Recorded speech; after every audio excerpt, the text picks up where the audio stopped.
চাৰিওফালে প্ৰকৃতিৰ অপৰূপ শোভা বিদেশৰ লগতে দেশৰ পৰ্যটকৰো অন্যতম আকৰ্ষণ এই অঞ্চল তথা ৰাজ্যখন কিন্তু এখন নৈ ঘোলা পানীয়ে হেমেকাই তুলিছে সকলোৰে মন নিশ্চিতভাৱে অৰুণাচল প্ৰদেশৰ চিয়াং নৈ উৎসস্থলত ঘটিছে কোনো প্ৰকৃতি বিৰুদ্ধ কাণ্ড কি আছে ইয়াৰ আঁৰত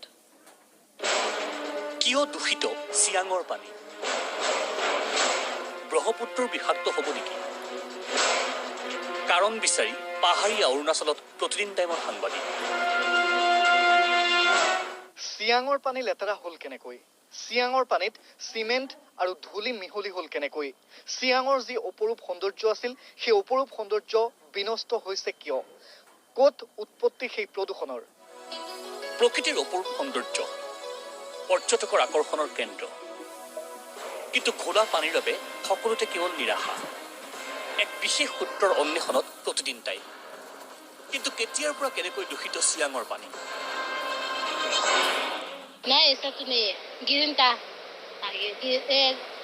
विंटर सीजन में तो ये गिरिन गिरिन जैसा दिखता है বিগত দুমাহ ধৰি চিয়াঙৰ পানী একদম কলুষিত হৈ পৰে প্ৰদূষিত হৈ পৰিলে তাৰপিছত মানুহে ভাবি আছিলে কি চিয়াং নদী এইবাৰ কি পৰিৱৰ্তন হৈছে নেকি কিন্তু মানুহে ইমান লাইটলি লৈছিলে কিন্তু যেতিয়া শেহতীয়াকৈ যেতিয়া মাছ মৰিব ধৰিলে যে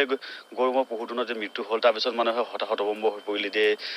যেতিয়া নৱেম্বৰ মাহ আহে যিখন পাহাৰৰ সেউজীয়া পাহাৰ তাতে চিয়াং নদীৰ নীলা পানী ইমান ধুনীয়া এটা পৰিৱেশ আৰু এই 15 কিলোমিটাৰ যিটো পৰিৱেশ সেই পৰিৱেশ সঁচাকৈ অপৰূপ সৌন্দৰ্য এয়া পংগিং এই স্থানতে চিয়াঙৰ লগ লাগিছে তিব্বতৰ পৰাই বৈ অহা য়েমনে নদী কিন্তু চিয়াঙৰ দৰে ঘোলা নহয় য়েমনেৰ পানী এয়া পংগিং আৰু পংগিঙত য'ত আমি উপস্থিত আছোঁ সেয়া হৈছে য়ামনে নদীৰ ওপৰত এই য়ামনে যিখন নদী য়ামনে নদীখনো আহিছে তিব্বতৰ পৰা আৰু এই তিব্বতৰ পৰা অহা য়ামনে নদীখনৰ ওচৰলৈ আহিবলৈ আমি যিটো পাহাৰ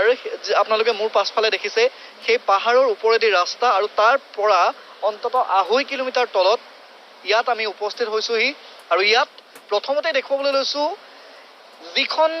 চিয়াং নদী সেই চিয়াং নদীত য়ামনে নদী গৈ য'ত সংযোগ হৈছেগৈ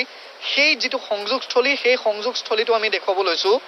তেন্তে কেৱল চিয়াঙক লৈ ব্লু পিন ৰচিছে নেকি ৰঙা চিনে নে বহুতে আশংকা কৰাৰ দৰে এয়া ভূমিকম্পৰ পৰিণতি গৱেষণাত ব্যস্ত বৈজ্ঞানিক মহল